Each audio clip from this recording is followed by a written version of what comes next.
तो साथियों, पिछले लेक्चर में मैंने आपको बताया था सिंधु घाटी से संबंधित कुछ चीज़ों को। आज हम उनसे जानेंगे सामाजिक जीवन के बारे में। सिंधु घाटी सभ्यता है, उसके सामाजिक जीवन के बारे में, कैसे वो लोग रहते थे, उनका समाज कैसा था। तो मैं एक उसके थ्रू बताया था आपको कि उनका जो समाज था मात्र सत्तात्मक था। किनका समाज?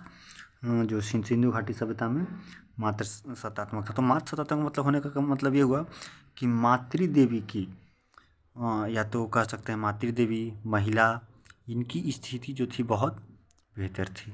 इसकी स्थिति बहुत अच्छी थी। मतलब ये संकेत करवाती है कि मातृदेवी की मूर्ति में लोगी तभी तो मात्र सत्तात्मक है। और ये लोग जैसे कि अब सामाजिक जीवन, तो समाज में क्या मैं आपको बताया था कि जो उनके वस्त्र हैं, वस्त्र कैसे कैसे थे, ऊनी भी थे और सूती भी थे, दोनों तरह के वस्त्र पहनते थे लोग। अब समाज है तो वहाँ पे भोजन भी किया जाएगा, तो भोजन में लोग शाकाहारी में भी खाएंगे, मांसाहारी। तो एक बस याद करिए कि कोई विशेष बात नहीं, मतलब एक दृष्टिकोण बनाने के लिए कि वहाँ के समाज कैसा था, इन सब चीज़ों के लिए। और फिर समाज है तो उनका जो अंततः जब वो क्या बोलते हैं, शवाधान, जब उनकी मृत्यु होती थी डेथ के बाद शवाधान होता था। मतलब शवाधान मतलब उसको वो किया जाना। एक होता है पूर्णतः शवाधान, एक होता है अंशतः शवाधान। ये सब कई वो होंगे। फिर कहीं मृतकों को दाह संस्कार भी किया जाता है, दाह संस्कार भी, ये सब विधियाँ थी वहाँ प्रचलित थी। अब समाज है तो वहाँ पे मनोरंजन के भी कुछ साधन होंगे भैया।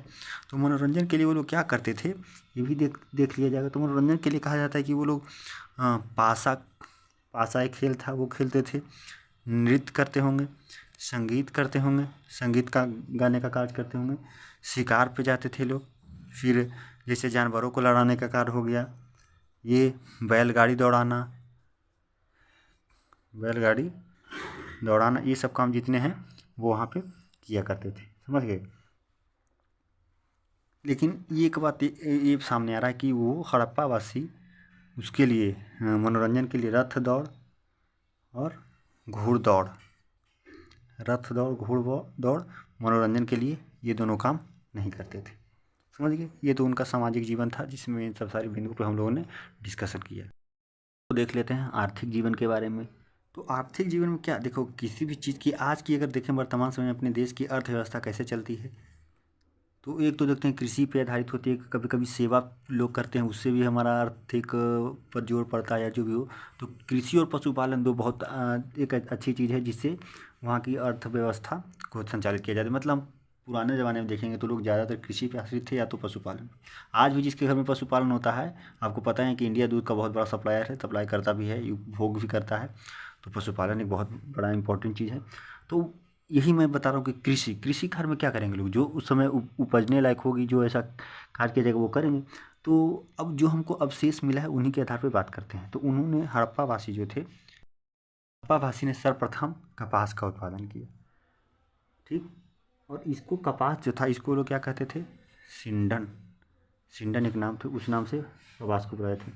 इनका जो प्रमुख फसल था, क्या प्रमुख फसल, हड़प्पावासी का प्रमुख फसल क्या था, गेहूँ, जौ, सरसों, ये सब उनका प्रमुख फसल था। इनका गौन मतलब एक होता है सेकेंडरी गौन फसल कौन सा था, धान उनका वो था। और आपको बतलाया हूँ कि जो धान की भूसी है वो कहाँ से मिला है, धान की भूसी रंगपुर से, और चावल के अवशेष लोथल से प्राप्त हुए। ये तो थी उसकी बात, कृषि की बात, की कृषि में लोग पशुपालन करते थे हड़प्पावासी में। कृषि में कपास का उपयोग का साक्ष्य मिला है। और अब गेहूँ मिल रहा है, धान मिल रहा है, तो ये लोग उपयोग करते थे या नहीं, इसके साक्ष्य मिले हैं रंगपुर और लोथल से।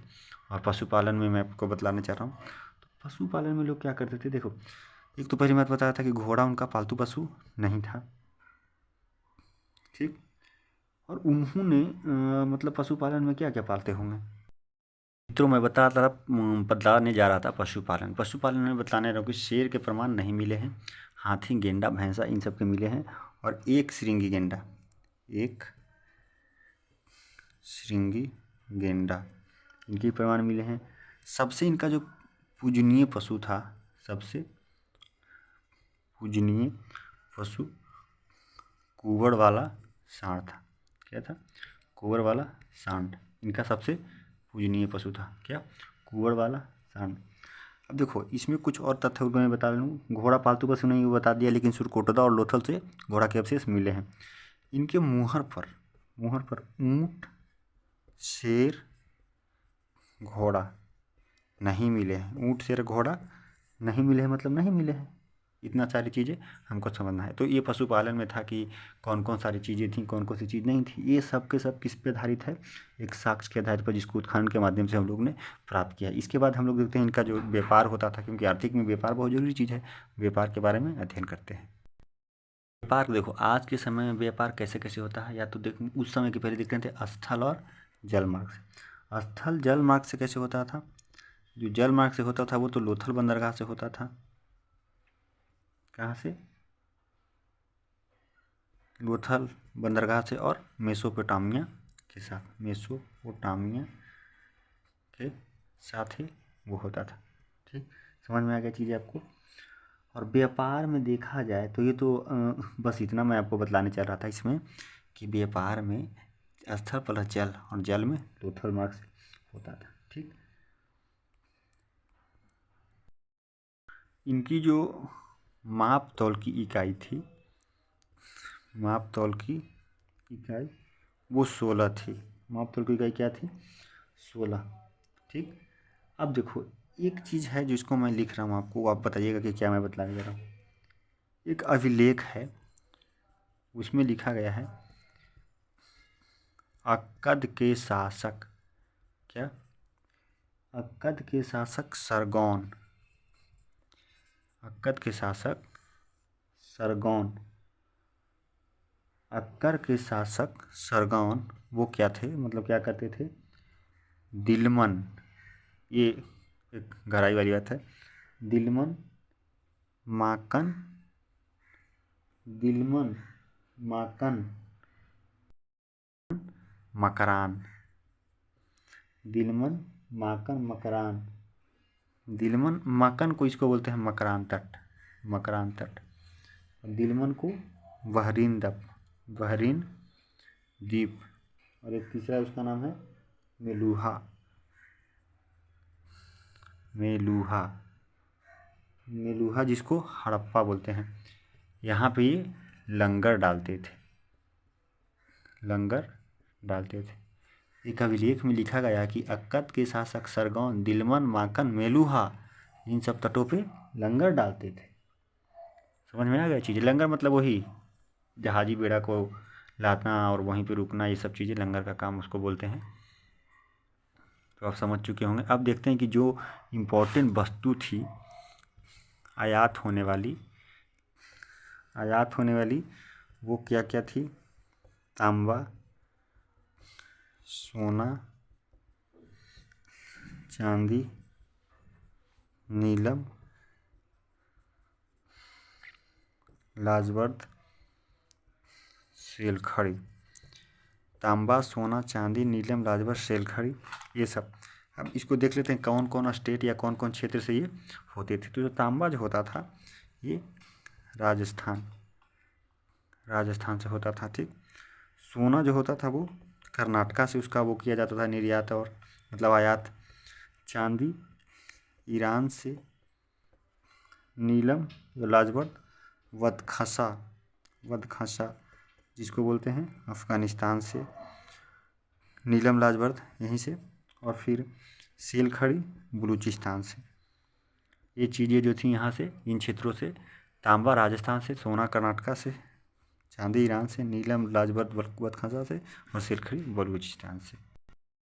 देखो भैया अब आते हैं धार्मिक जीवन के बारे में। तो उनका धार्मिक जीवन क्या होता है कि मैं ये बताने चाह रहा हूँ कि आज भी मनुष्य के पास कोई संकट होता है, समस्या होता है, तो बस किसका नाम लेता है? हे राम, हे भगवान, हे श्याम जी, हे कृष्ण भगवान, किसी न किसी भगवान का वो नाम लेता है। क्या होता है? भगवान के नाम लेने से उनके मन में एक श्रद्धा आती है, उनके मन में एक ऐसा विचार आता है, एक शांति की, सुख की प्राप्ति होती है, जिससे उसको एहसास होता है कि भाई मेरा काम भगवान कर देंगे। तो भगवान कौन है? भगवान पता नहीं कौन है, एक शक्ति होगी, एक मतलब कुछ ना कुछ तो पावर एक है भैया।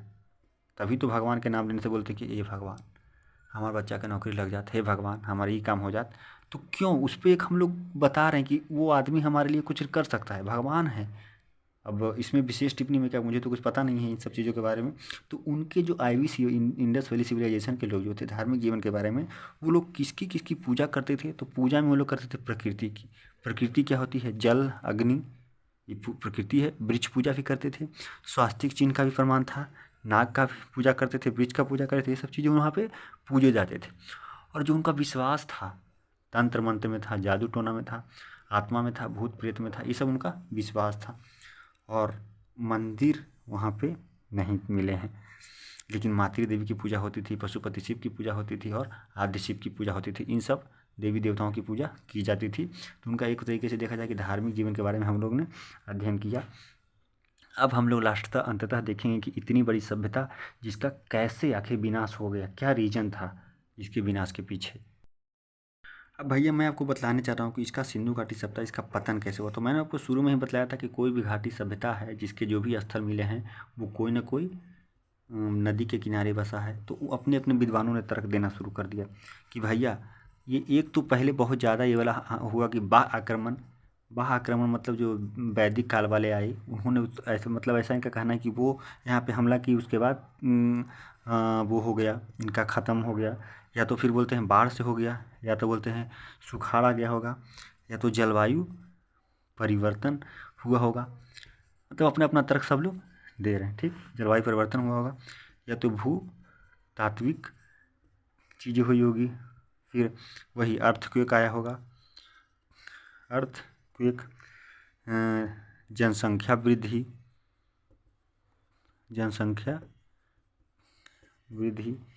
कह रहे हैं कि राजनीतिक एवं आर्थिक विघटन। तो देखिए भैया अब इसमें मैं आपको कुछ बता देता हूँ। जैसे कि बाह्य आक्रमण के बारे में कौन बोल रहे हैं, तो मार्टिन व्हीलर साहब हैं जिन्होंने बतलाया है, और गार्डन चाइल्ड ने। बाढ़ के बारे में कौन बतलाया है, मार्शल एंड मैके ने। सुखाड़ के बारे में कौन बताया है, डीपी अग्रवाल ने। और जलवायु परिवर्तन के बारे में राइक्स नाम उन्होंने बताया है। और भूतात्विक के बारे में आर.एल. स्टिस। देखो भैया अब मैं ये बतलाने चल रहा हूँ कि पहले इन सब चीज़ों को एक लोग का मानना है कि जनसंख्या वृद्धि हो गई।